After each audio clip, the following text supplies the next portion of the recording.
राष्ट्रवादी काँग्रेस पक्ष शरदचंद्र पवारांचा उद्या रायगडावरती भव्य कार्यक्रम होणार आहे। तुतारी चिन्ह मिळाल्यानंतर रायगडावरती चिन्हाचं लॉन्चिंग केलं जाणार आहे। लोकसभा निवडणुकांसाठी इथेच रणशिंग देखील फुंकलं जाईल अशी माहिती मिळते। निलेश बुधावले आपले प्रतिनिधी सध्या आपल्या सोबत आहेत। निलेश, लोकसभेच्या दृष्टीने उद्याचा कार्यक्रम कसा महत्त्वाचा कार्यक्रम कसा असेल?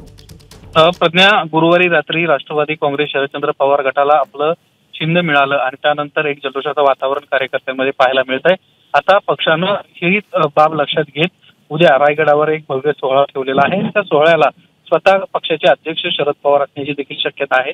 या कार्यक्रमामध्ये प्रामुख्यानं जे तुतारी चिन्ह देण्यात आलेलं आहे त्याचं लॉन्चिंग तर होईलच, यासोबत याच ठिकाणाहून आगामी लोकसभा निवडणुकांचं रणशिंग फुंकताना देखील हा पक्ष पाहायला मिळेल। यासाठी सर्व जे वरिष्ठ नेते आहेत त्यांना त्या ठिकाणी बोलवण्यात आल्याची देखील माहिती आहे आणि एक वेगळा आणि भव्य दिव्य सोहळा या ठिकाणी पार पडणार आहे। प्रज्ञा। निलेश, धन्यवाद दिलेल्या माहितीसाठी।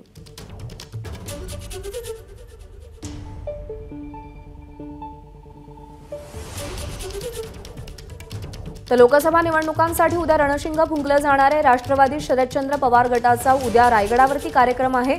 तुतारी चिन्ह मिळाल्यानंतर त्याचं लॉन्चिंग उद्या रायगडावरती केलं जाईल आणि याच कार्यक्रमामध्ये एबीपी माझा, उघडा डोळे बघा नीट।